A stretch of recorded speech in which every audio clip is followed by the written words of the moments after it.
اللہ تبارک و تعالی جب مسلمان کو توفیق دے اور اللہ کی بارگاہ کی جانب وہ رجوع کرے تو پھر اس کا رویہ یہ ہونا چاہیے کہ اس کی توجہ ہو اللہ کی جانب.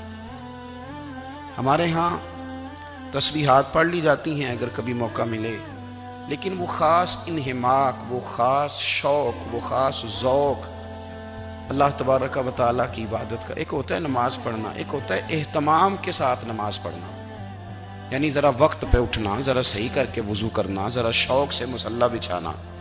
ایک ہوتا ہے تسبیح پڑھ لینا، اور ایک ہوتا ہے ذرا تھوڑا سا نا شوق کے ساتھ اللہ کو یاد کرنا. آپ کبھی جو میں نے آیہ کریمہ پڑھی اس کی آپ شان نزول دیکھیں. نبی کریم صلی اللہ تعالی علیہ وسلم کے نا کچھ صحابہ اللہ کی محبت کے شوق میں حضور کی بارگاہ میں حاضر ہوئے. انہوں نے آ کے عرض پتہ کیا کیا؟ عرض کرنے لگے یا رسول اللہ صلی اللہ تعالی علیہ وسلم سالوں بیت گئے ہیں سجدے کرتے ہوئے، حضور سالوں بیت گئے ہیں تسبیح پڑھتے ہوئے، سالوں بیت گئے کہتے ہوئے کہ سبحان اللہ وہ پاک ہے، ہمیں سالوں بیت گئے یہ کہتے ہوئے کہ اللہ اکبر وہی سب سے بڑا ہے، سالوں بیت گئے کہتے ہوئے کہ الحمدللہ ساری تعریفیں اللہ کے لیے، سالوں بیت گئے اس کی تسبیح کرتے، تحلیل کرتے، تکبیر کہتے. حضور اب نہ ہمارا اپنے رب سے ملنے کو جی چاہتا ہے. تبھی ہے حقیقت منتظر نظر آنا لباس مجاز میں، لاکھوں سجدے تڑپ رہے ہیں میری جبین نیاز میں.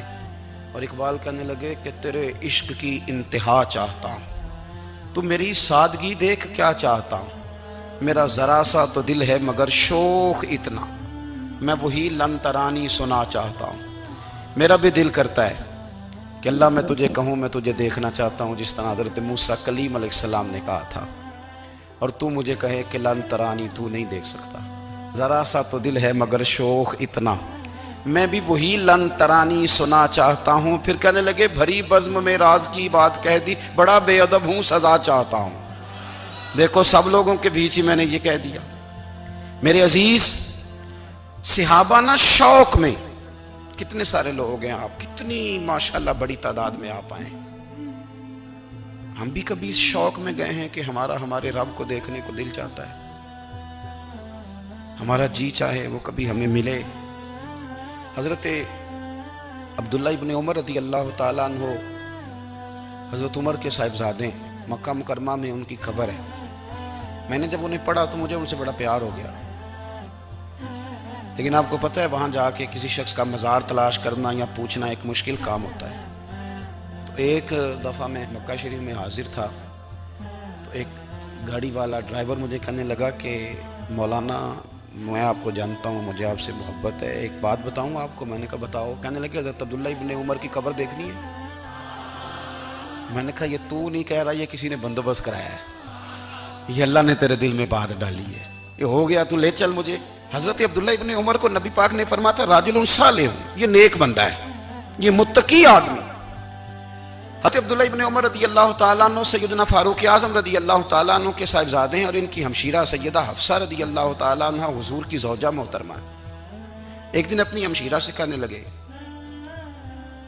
کہ نبی کریم صلی اللہ تعالیٰ علیہ وسلم گھر میں آئے نا، اور اگر حضور غم امت میں پریشان نہ ہوں، طبیعت کو حشاش بشاش دیکھو تو ذرا پوچھنا تو صحیح حضور کا میرے بارے میں کیا خیال ہے، پوچھنا تو صحیح کہ کریم کی بارگاہ میں میرا کیا مقام ہے، میرے بارے میں حضور کیا فرماتے ہیں. اب بہن کو کام بتائے اور بتائے بھی بھائی، اور پھر بہن وہ کام نہ کرے، یہ تاریخ میں ہوتا نہیں.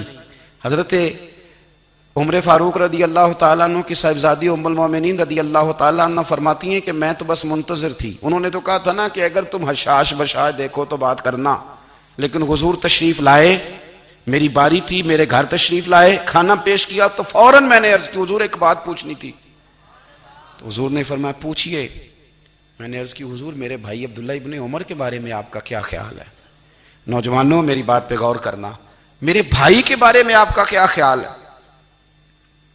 تو نبی کریم صلی اللہ تعالیٰ علیہ وآلہ وسلم نے میری طرف دیکھا اور پھر حضور زیر لب تھوڑا مسکرائے. اور بریلی کے امام کہتے ہیں کہ حضور مسکرا دیتے تھے نا تو جو بڑا دکھی ہوتا تھا وہ بھی ہنس پڑتا تھا. اب سوال پیدا ہوتا تھا کہ پھر تو اس مسکراہٹ کے لیے انتظار کرنا پڑتا ہوگا کئی کئی مہینے کہ حضور مسکرائیں تو رونے والے ہنسیں، تو اعلیٰ حضرت فرماتے نہیں، انتظار نہیں کرنا پڑتا، یہ مسکراتے رہنا تو حضور کی عادت ہے۔ جس کی تسکین سے روتے ہوئے ہنس پڑے اس تبسم کی عادت پہ لاکھوں سلام۔ یعنی یہ تو عادت ہے حضور کی مسکراتے رہنا، اس کے لیے انتظار نہیں کرنا پڑتا۔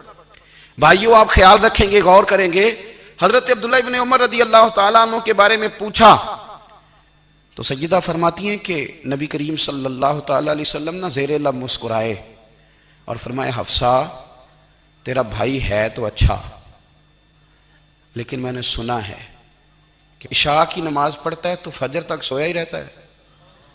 او نوجوانوں، 10 بجے تک سونے کی بات نہیں ہوئی، 9 بجے تک سونے کی بات نہیں ہوئی، 11 بجے اٹھنے کی بات نہیں۔ حضور فرمانے لگے میں نے سنا ہے کہ عشاء کی نماز پڑھ کے سو جاتا ہے اور فجر تک سویا ہی رہتا ہے، اسے چاہیے کہ تہجد کے وقت اٹھا کرے، اللہ کی بارگاہ میں حاضر ہوا کرے، آہوزاری کرے، سجدے کرے، عبادت کرے، اٹھتا ہے اور فجر میں جا کے اٹھتا ہے۔